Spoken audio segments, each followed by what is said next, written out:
All right, so this past week, El Maestro speaks.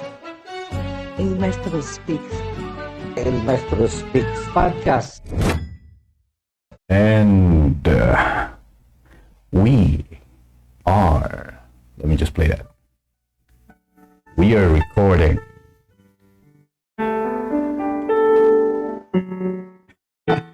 the, the music is evening or mellow for my taste.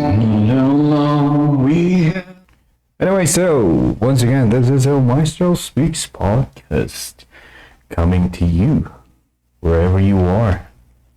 Okay, so I just want to see the things I made here before. So how are you? How are you? And you guys, I know, have experienced, especially all the Filipinos, our kababayans here. Okay, I now have experienced the ground shaking for quite a while. Yeah, we have. It's been like a week of tremors, of earthquakes for the entire country and for the Philippines. Um, we have. Oh, cannot reach that one. We have a earthquake since I guess Monday. We who's the first one? Cebu, I guess. I guess it's Cebu. Cebu got the first one, followed by like series of earthquake in the different parts of the Philippines, from like north going down to south. And for our case here in Baguio City, we have felt a 4.8 magnitude earthquake, intensity 5. I didn't know that when you say like, when you say intensity, it is like according to the research made, it's intensity is talking about, and correct me here for the geologists who are listening, intensity is the strength that you can feel from the surface, right? And the magnitude is the how strong it was in the epicenter or from the source. I guess that's how they differentiate the intensity and the magnitude. And we got here magnitude intensity 5, right? We felt it last Thursday. So we are in a way thankful because it didn't last long. It's just for like about 5 seconds, I guess. There was just like a sudden jolt, and everything was gone. And I was about to start my lecture on one of the classroom, and I feel something's wrong. I have this, I don't know, I think you can call it the phobia of earthquake. I hate it when the ground is shaking. I think it was brought about by just looking at it, like just trying to trace the source of it. I think it was brought about by the earthquake we experienced during the 1990s. I think 3 or 4 years old during that time. I was sitting down playing with the nail cutter. I remember that. I'm playing the nail cutter, pretending that it's a Peterbilt or a truck. For those who doesn't know what Peterbilt is, and I was playing with it. My mom's sleeping with my brother. I was playing, and suddenly I was lifted up from the floor, thrown a little bit, and then my mom woke up. It's the first time that I saw my mom crying and praying. It's just the first time. That was the first time that I saw her crying, and just holding my baby brother. And the next thing I knew is that everything's moving.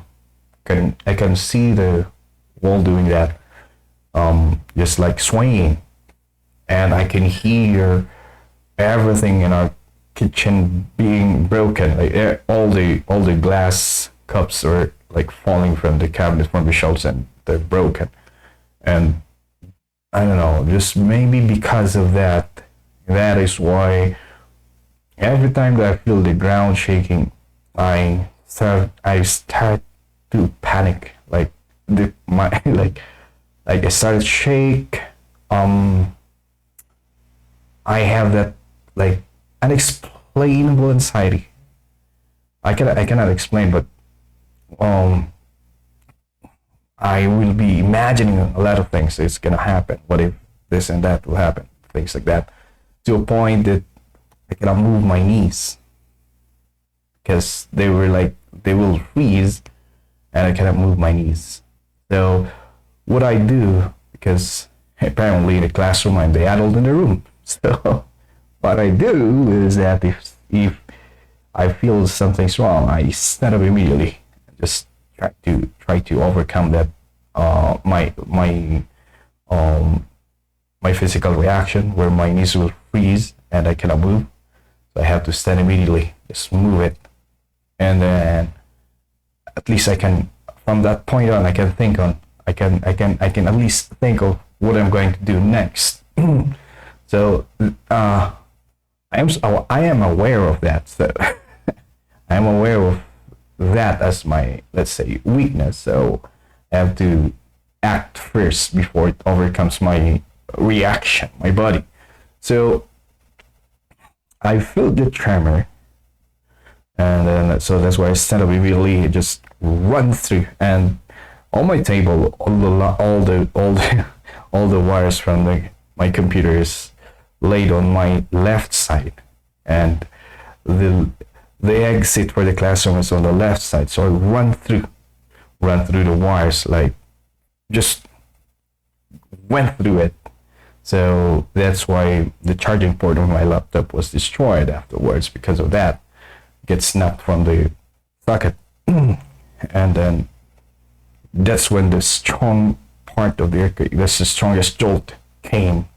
And here in the Philippines, everyone, I mean, we are conducting what we're calling the National Earthquake Simulation Earthquake Drill, where we do the dark covering hold. Like we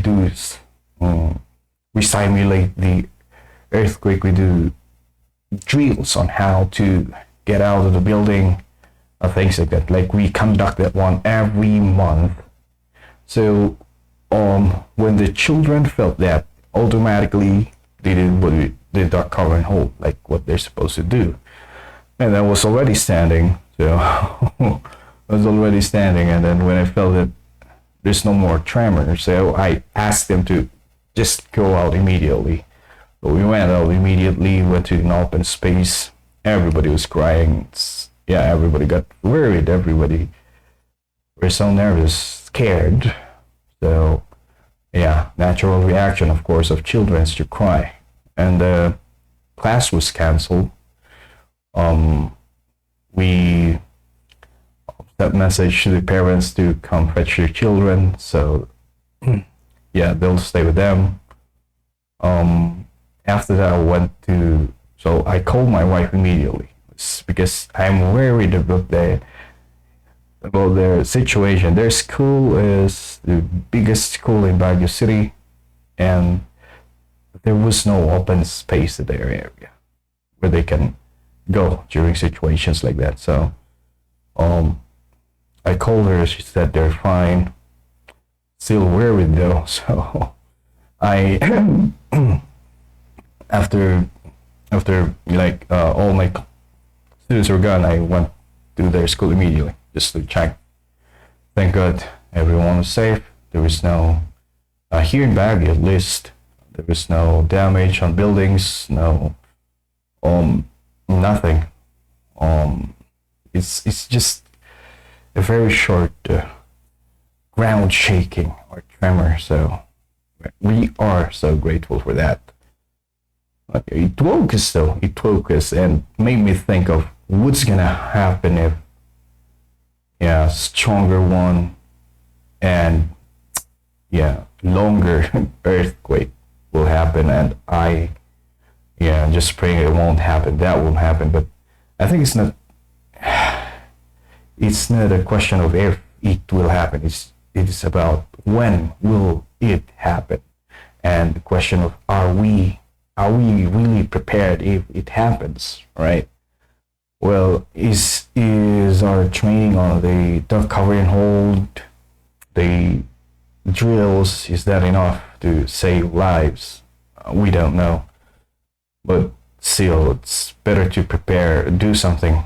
It's part of preparedness than doing nothing, right? So there's that. And then the day after that, we had a 7 point something magnitude of earthquake that happened, and it's a longer earthquake that happened in Davao. So yeah, praying for all our fellow Filipinos in Davao. Yeah, it is an unpredictable event, and it's very difficult to. I did not follow the news, and I didn't know how many people died from the incident, because we saw a lot of buildings. We even saw videos of workers on a high-rise building clinging for life when the ground was shaking. And just put yourself in that situation wherein you were in a high-rise building. It's not. It is. You are still. It is still in the process of being constructed. That means kind of. It's not that sturdy, maybe. Well, it's sturdy, but not. You were there. Let's just put that picture. You were there on top. You're one of the construction workers there, and then the ground shook for like 10, 20, 15 seconds. 7.2 magnitude. Yeah. In the video, you can hear everyone crying, "Lord, Lord, please make it stop." Like I said, in situations like this, in war, in situations like this, there are no atheists. Everybody will call Lord. And yeah, it's very unfortunate. And then after that one, there's another earthquake in a different place. So yeah, I don't know what's happening. The ground is shaking in the Philippines. So we're just thinking of that. The past month, we have like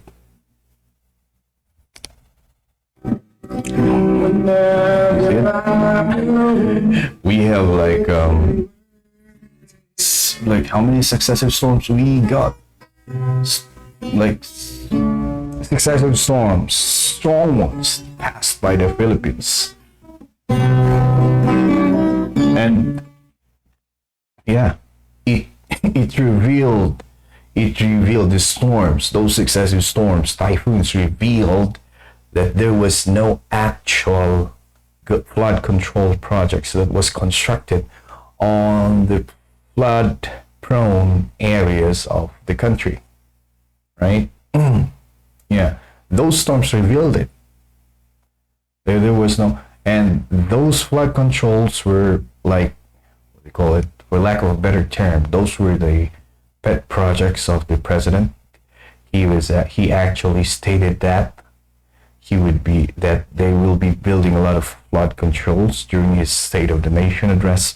So that was like a pet project, and there was not. Most of it are what they call the ghost project. It's called ghost project because it was not there. On paper, it says it was completed. Okay, all the monies are liquidated. The contractors were paid, but the flood control, the project was not actually there. That was revealed by those successive storms. So this series of earthquake, the first one revealed. We are not engineers, but it revealed like some of the buildings, especially one building in Cebu. This is a very thick outer layers. Looking at it, if it was not broken, it looks like it's a very thick post, and it was revealed that it's actually the post that is holding the weight. It's like actually like at 8 inches in thick. Yeah, that was revealed by the earthquake. So, and now we're receiving like series of earthquakes. So it will make you wonder, like, is this the Almighty's hand getting into the matter here right now in the Philippines? Like we have, like did did God see that corruption in this moment right now in the Philippines is so over the top, or is too much, that He has to like get in and control the situation? I guess in a way that's one way of looking at it, right? If you're a religious person, because like I said, the ghost control project became a hot issue. Was discovered because of the successive storm. Now this one here, wow, I think the earthquake is showing some of those buildings, especially the public ones created by the public works and highways, showing that some of them are substandard, right? Especially in the schools. But the unfortunate thing, again, I guess, is that, like, yeah,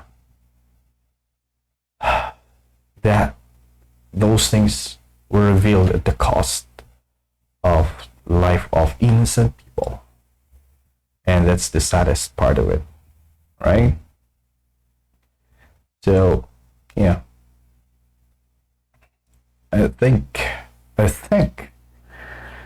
this, that is God. Maybe that is God. Maybe revealing that I think do not just focus on the flood control. Corruption is even in this. Look at this building. These are substandard buildings like that too. So people or the government will focus their investigation also on those ones. Because, like I said in the podcast before, that this corruption issue is an open secret. People knew it for a long time, and people resented it, but ordinary people like me have no way of fighting it, right? If you fight it and you're alone, you won't get anywhere. You won't get anywhere, and you're putting yourself in danger if you are alone. And nobody's gonna risk their life if they know that they cannot win at the end. It's just common sense in a way, of course, and it's understandable. In a situation like this, self-preservation will come in first, right? So, yeah, disasters like this will show all the projects being done by this department is not up to standard, right? So, yeah, it's one way of connecting this. And I hope this is the last. I hope that the ground in the Philippines will now stop shaking. We know. Just telling the gods there that we already know. And hopefully the investigating body will also see that, right? And our prayers to the families who have lost loved ones during this catastrophe, this earthquake. Our prayers with you, and now hoping again that the shaking of the ground will stop now.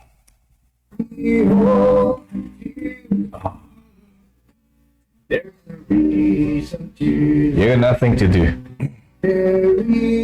but to carry on. Carry on. we got nothing to do again but to carry on.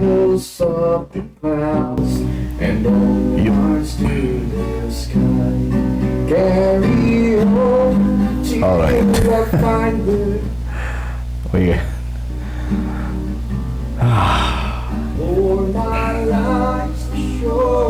And speaking of corruptions, right? And I don't know, when I saw when I saw this issue of like billions of pesos was lost because of corruption. Like it made me so mad, furious. That kind of made the promise that we'll be talking about this for a while, right? Yeah, I think that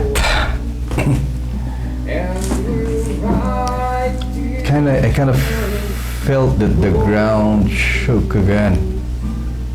Hopefully it did not, or it's just me being paranoid. Yeah. Sorry.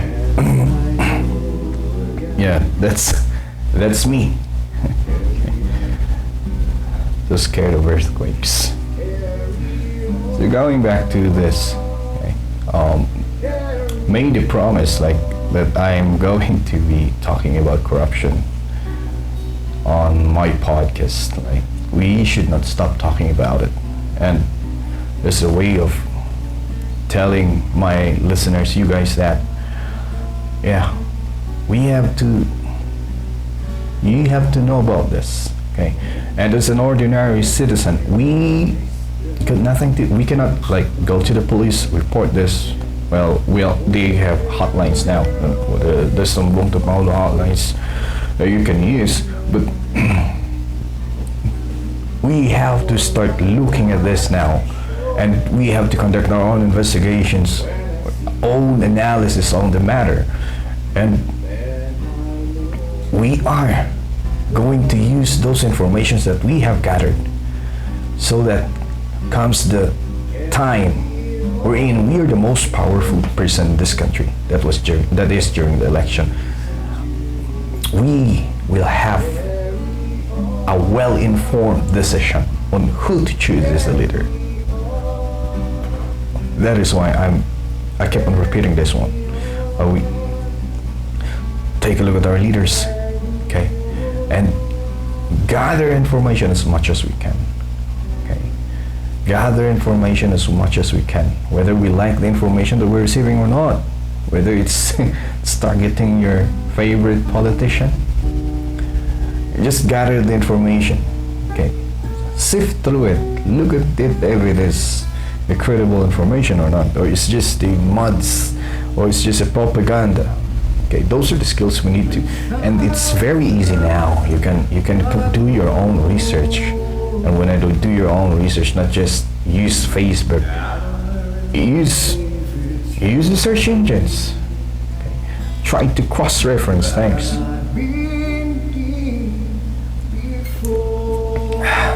Yeah.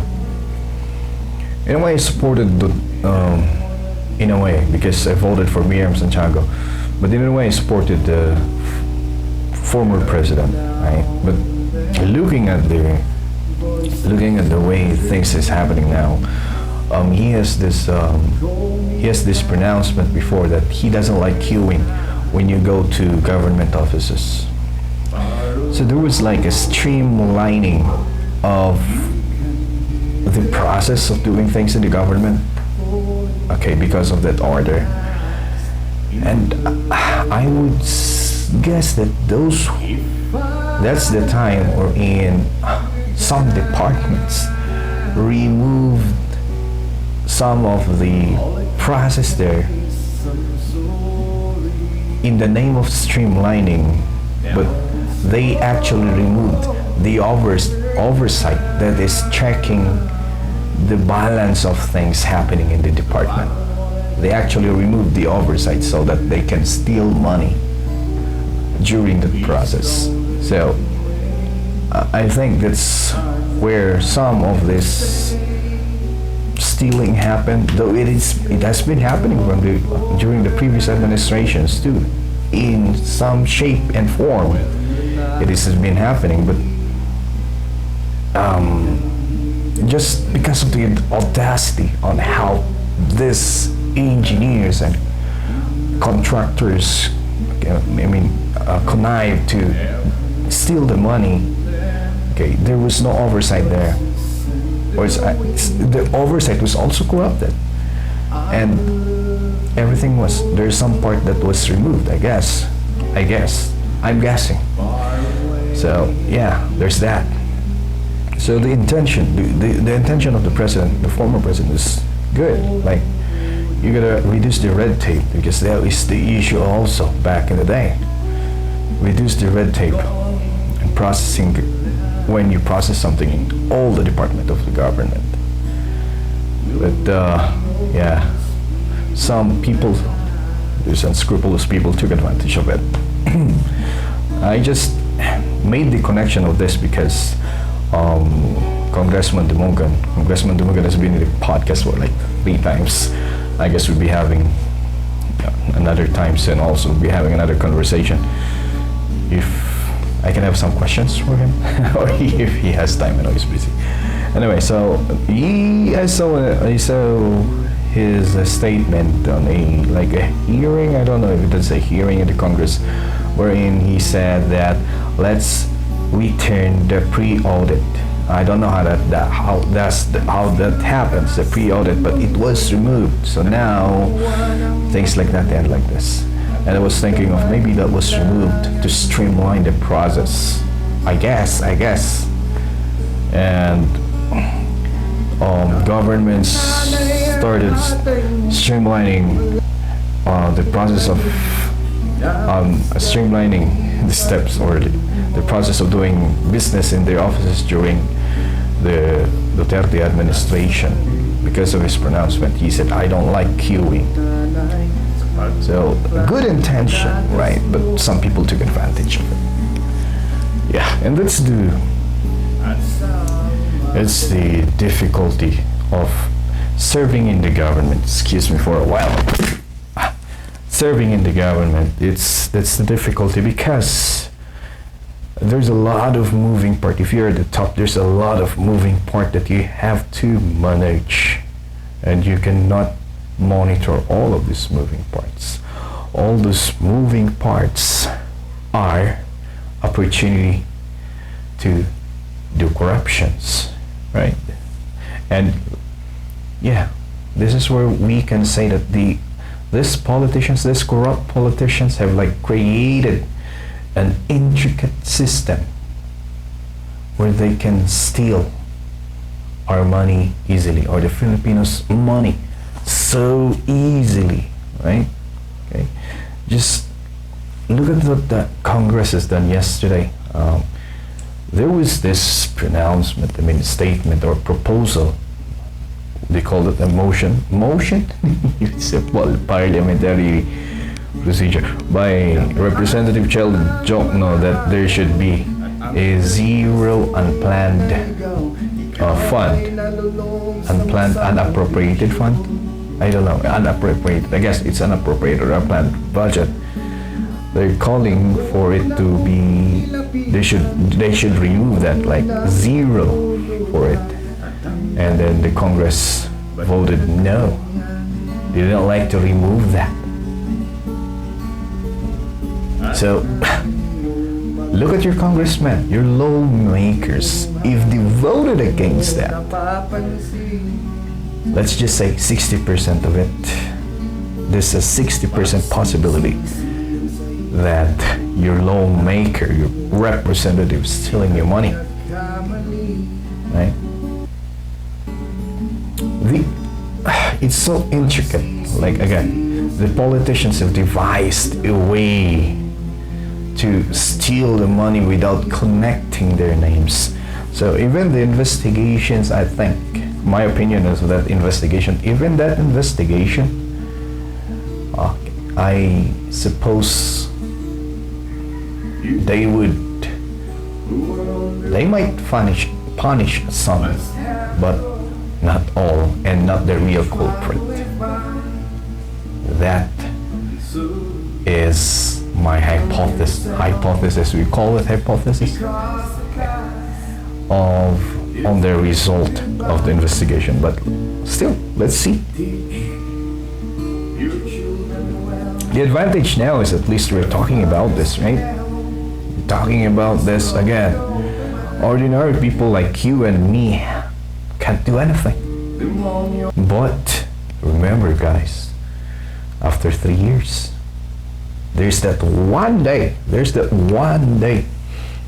that we are the most powerful person in this land. Use that power sparingly. So start gathering information now, so you can use your power responsibly, right? Yeah, speaking of the intricacy of the corruption that's happening in this country, I am all for adopting the blockchain technology for this one. I guess this is gonna solve it, not 100% eradicate it, but at least in a way solve it. 80% solve the system of corruption, or dissolve the system of corruption here. I'm surprised no congressman, no lawmakers backing that up. This is being proposed by Senator Bam Aquino, and yeah, hopefully it will become a law. Adopting it. Baguio City, I think, has adopted it right now, but we hope the whole country will adopt it. It's a way of keeping a record wherein we can see everything. We can see who will change the record. It's like, the way it was explained to me is blockchain technology is like a public record. It's like, let's say it's a notebook. Let's say Philippines is like a classroom, and all the people in the classroom can see what's being written there. You can write on it too. All the people in the classroom can see what's being written there. And once one page of that notebook was full, you can lock it. Nobody can change it now. Okay? If somebody's gonna change it, people will know who did, right? And then another page, you fill up another page. So one page and then another page. That's why it's called a chain of information, wherein it's all accessible to people. We can see it. We can see who will change it. We can see who will remove dates on it. We can see who wrote, who put informations there. So it's very transparent. It's not easily hackable, but if the technology is not hackable, you can hack the person. That's the weakest link. The human aspect of that is the weakest link. But that's why I said it's 80%. It will solve the problem, 80% of the problem, right? So I'm wondering why the Congress is so quiet about it. If people are really like against corruption, they should be rallying behind that idea, right? So yeah, hoping. Look at who is actually doing something or proposing something to fight corruption. That's who you vote for. I named someone a while ago, but it is up to you to vote for people who you think are actually doing something to fight corruption. Like the examples of Mayor Vico Soto, right? And I really admire the guy. And if, like I said, if he's not gonna run for a higher office during the next election, and he will stood by his statement that he's after this, because this is his last term, his term as a mayor, he will not run for any higher office. He won't run for a lower office, like he will not run as a vice mayor and things like that. He he will like stay out of politics for a while. If he does that, then I will really really admire that guy. Yeah. So look for a guy like him who's actually doing something and who knows how to control himself so that he will not be eaten by the system. Okay? The system of politics here in this country is so corrupt, it's rotten, that if you get inside it, if you get in this world, if you don't know what you will be doing, okay, if you don't know, it's like when you get in there for the first time, you're wearing a white shirt. Now, if you're not careful, your white shirt will turn into black. Let's just put it that way when you enter the world of politics. So, Eve, look at him. He is like the example of a person who doesn't want his shirt to get stained. So he said, I'm gonna stay away from politics after my term as mayor. If he can do that, if he will really do that, then I would really admire that guy. So look for a guy like him, right? Everyone now, all the politicians now are doing speeches, saying, and I mean, doing like over the top speech, shouting, saying they're mad because of this corruption that's happening. All of those are theatrical. It's a theater show. It's a theater show. Okay, look at their action. Look at their action. If you're saying that you are mad of what happened, you don't like corruption, but you're receiving like pork barrel, or what do you call that? I don't think you are mad of corruption. So there's that. Gather information. Those speeches are theatrical madness. It's just a theatrical madness. In the words of Atom Aurelio, it's performative. They're just doing a performance because they're trying to get your vote. Okay? So you see, as early as now, they're already campaigning. And this matter here, this issue here, is a very hot topic where they can put their name right up there.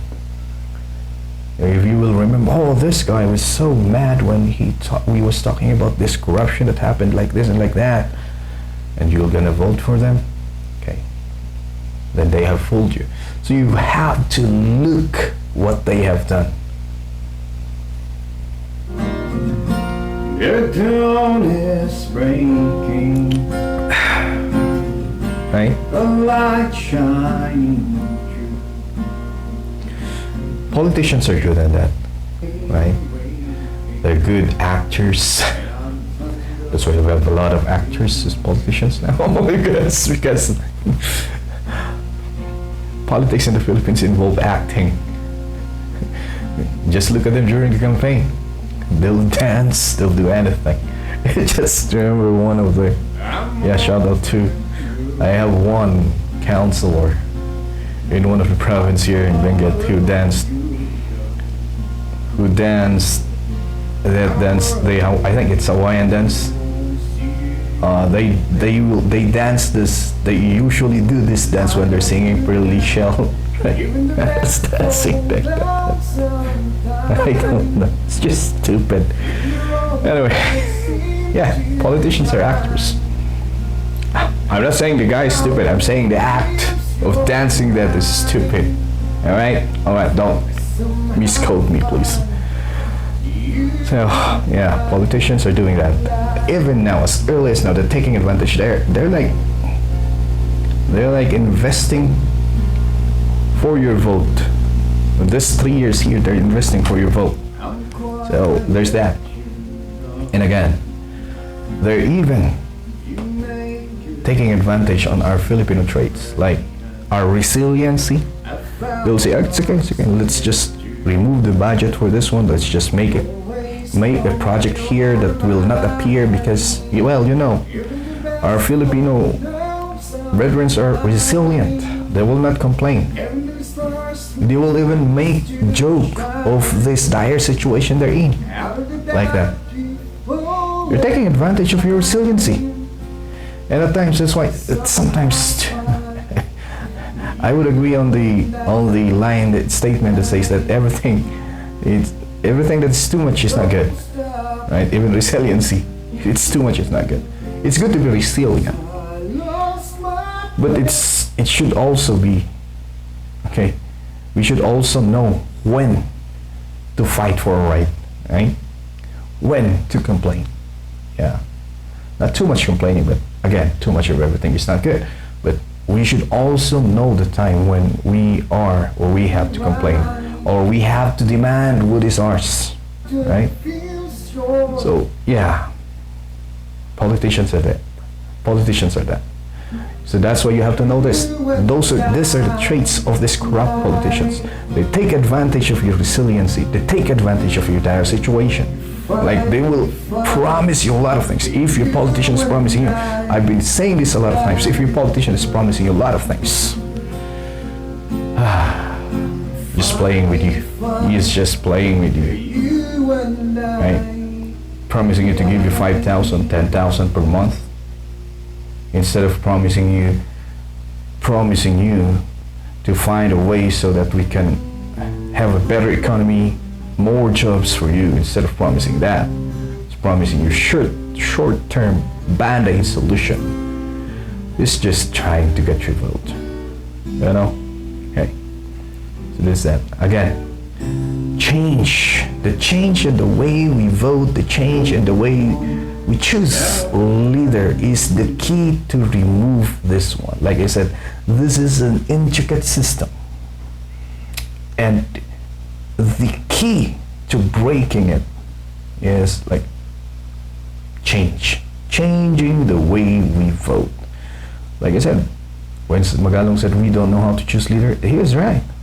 And I'll be saying that again. He's right. We don't know how to choose leader. That's why the politicians are taking advantage of us. Okay. So it's time for us. And with the past election, we see there is some change. A change is slowly creeping in. And hopefully the next election, there will be a full swing of change, and we will choose the rightful leaders that can lead us, right? Yeah.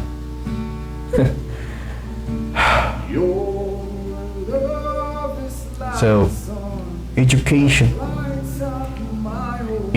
is really important so that we can do a proper change. Educating yourself. Information is just right at the tip of your hand. Processing, we have to learn how to process the information, sift through it. You have to be educated. We have to be informed. So those ones are the things that we need. And after that, we also have, I think all of us has a role to play, right? So if this generation, our generation is done now, maybe it's time for us to teach the next generation and how to do it. We have to educate them also. As a teacher, yeah, maybe that's one part of my job, right? You have to educate the next generation to be very vigilant in choosing leaders, to know how to get informations, to not just be swayed with the theatrical performance of politicians, right? Yeah. And I think as a parent also, you have the role. You have a role in telling that, teaching that to your child. Right? And again, educating our child. Give our children the right, proper education. At the same time, the values. Because if you just give the child an education, you just keep on educating the child, giving it, just focusing on letting him or making him a professional so that he'll become a leader someday, without involving them or giving him the most important thing, this the values and morals, then you are creating a will-witted person who can corrupt or who will be the next corrupt leader someday. So for the next generation, I think what we have to do is provide a good education and provide the proper values and morals that they need to have, right? They are our hope. They are our hope. Okay, they are our hope, and we have to teach them. We have to teach them. Again, they have to be properly educated in terms of the skills that they need and in their values and in their morals. Let's just point it this way, that education is like the vehicle that will take us to progress, right? As a vehicle that will take us to progress. It's needed. We need an educated leader. But the morals and values is like the principle that will tell us which one is what is the right thing to do and what is the wrong thing, right? So if education is our vehicle, the morals and values are like our guide on doing the right things. It will teach us not to like run through stop signs. It will teach us not to follow the speed limits. It will also teach us not to bump people as we go to the place of progress. So that's it. Education is the vehicle to progress. Morals and values are our guiding principles that will help us do the right thing while improving our lives. So that is not just the job of a teacher. That is the job of all of us. All of us. To teach this to the generations, to these younger generations, to these youth. So there is also one key to fighting corruption. So I encourage everyone, let's start teaching good morals and good values to our children.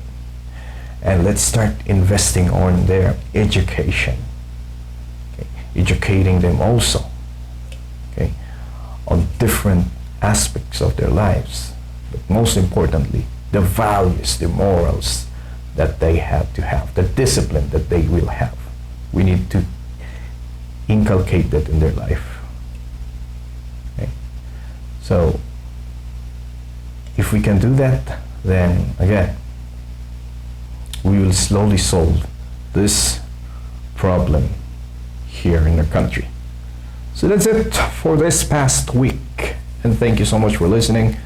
And again, just to thank my sponsor, this podcast was sponsored by Dems Auto Shop at Alapang Latrin at Benguet, Monofloor's Poultry at Mankayan, Benguet, and St. Lucie Multi-Purpose Cooperative. By the way, they have transferred to a new place, a wider area at ABC Building at Palmaville, Pugis, Latrin. So, yeah, if you are planning on investing in something, but you need some, like say, financial support, okay, you can go there, visit them. They are offering a loan, affordable loans for you guys. So thank you so much for listening, and this is El Maestro Speaks podcast. Seeing you again in the next one.